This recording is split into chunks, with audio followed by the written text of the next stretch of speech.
Salam sejahtera tuan-tuan yang puan-puan yang dihormati dan dikasihi sekalian. Tiada kemelut politik jika episod sebelum pengunduran PM7 tak berlaku.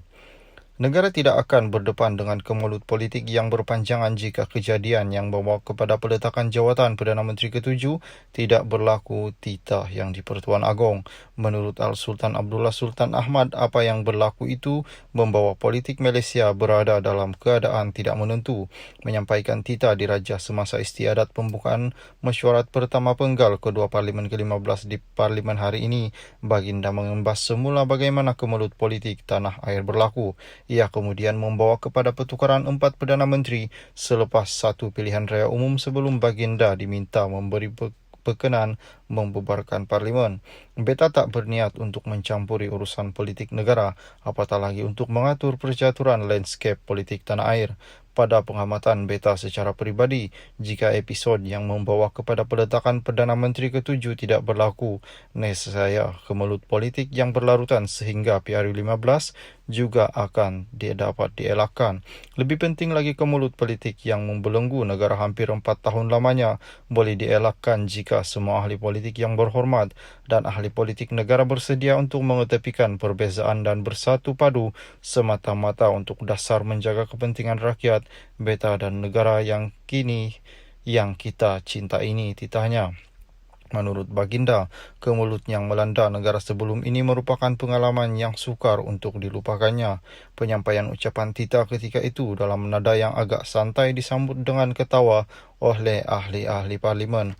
Agong tidak menyebut secara khusus insiden pembolotan sekumpulan ahli Parlimen PH yang meninggalkan gabungan berkenaan hingga menyebabkan kejatuhan kerajaan.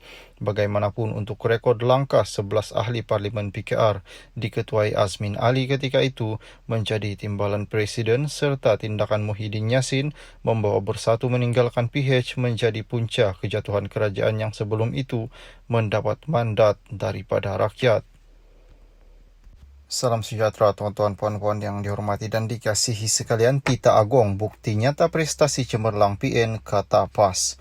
PAS menganggap titah diraja yang di-Pertuan Agong di Parlimen pagi tadi turut memberi pengiktirafan kepada kejayaan Perikatan Nasional. Timbalan Presiden PAS Tuan Ibrahim Tuan Man berkata, semua pencapaian yang dipetik oleh Agong merupakan pencapaian kerajaan PN sebelum diteruskan oleh Ismail Sabri Yaakob. Kata Tuan Ibrahim, kenyataan Al-Sultan Abdullah Sultan Ahmad Shah itu merupakan pengiktirafan kepada Perikatan Nasional. Data yang dikatakan oleh tuanku itu ialah hasil kejayaan-kejayaan sekerajaan sebelum ini yang ternyata cemerlang. Semua pencapaian yang dibentangkan adalah kejayaan kerajaan terdahulu dan ia bukti nyata sebagaimana yang dinyatakan oleh tuanku, katanya seperti dipetik portal rasmi PAS Harakah Daily hari ini.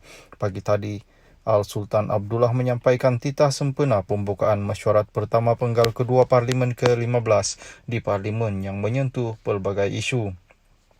Antaranya, Al-Sultan Abdullah menyatakan harapan agar tiada lagi kemelut politik berlaku sepanjang baki tempoh Baginda menjadi Agong sehingga 2024.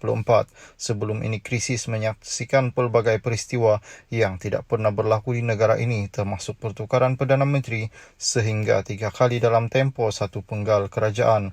Agong juga berpendapat krisis itu boleh dielakkan jika tidak berlaku pertikaian yang akhirnya membawa kepada peletakan jawatan Perdana Menteri ke-8 Malaysia, Dr. Mahathir Mohamad. Turut disentuh oleh Baginda ialah penghargaan kepada dasar Malaysia Madani yang diperkenalkan oleh Perdana Menteri